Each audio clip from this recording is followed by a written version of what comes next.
I was on the phone with my sister who was calling me from Boston asking me about the new guy I just started seeing when I happened to mention a strange sensation that I had when I peed.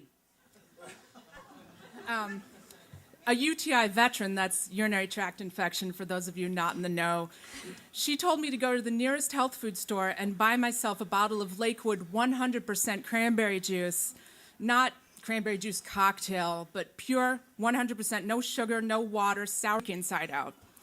And I said, all right, that's good advice. And we kept talking, and I happened to mention a strange pressure that I felt when I was peeing, and she stopped and said, oh, girl, if you're feeling pressure when you pee, it's too late for cranberry juice.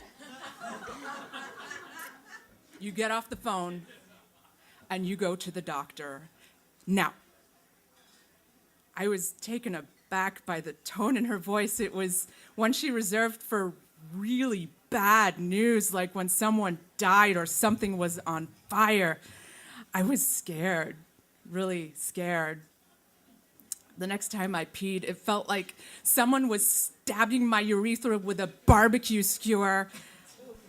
And when I looked in the toilet, it wasn't yellow. It was red. I considered my options. The closest emergency room was a block away, but I couldn't walk a block. I was in too much pain. There wasn't a position that I could sit, stand, or lie down in that didn't hurt.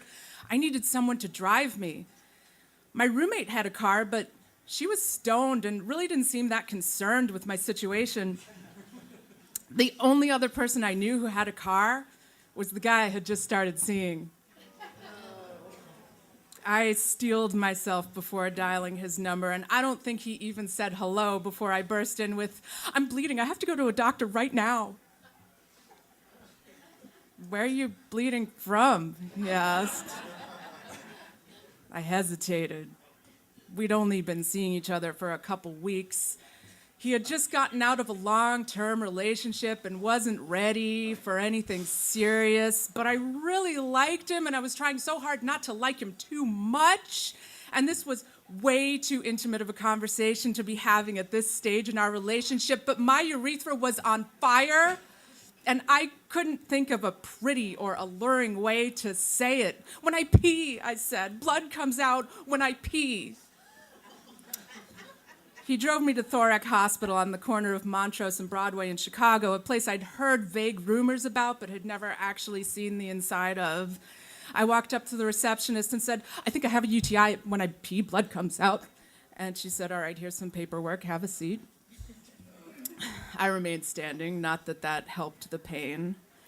At the time, I was a really heavy watcher of the NBC series ER, and I was expecting to wait for hours as people with gunshot and stab wounds were wheeled in by fast-talking medics, and maybe Dr. John Carter himself would be there pumping furiously on their chest and trying to keep them alive, but the reality was way different. I was the only one in the ER that night.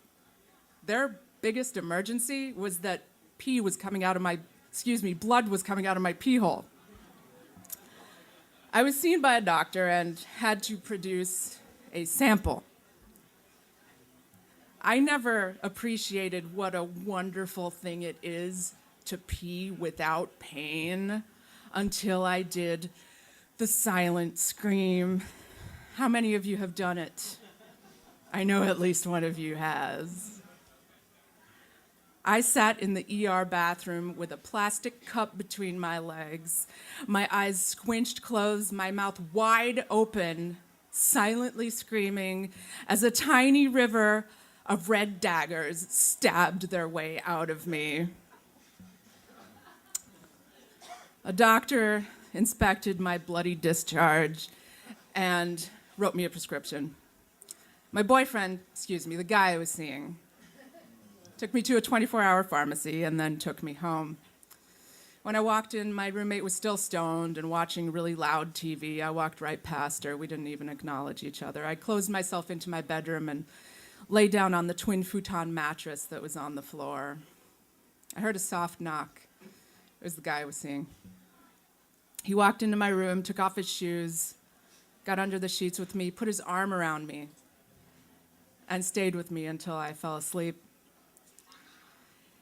If we could have seen into the future, we would have seen other emergencies, other apartments, other roommates, some better and some worse than the one that we were in the thick of at that moment.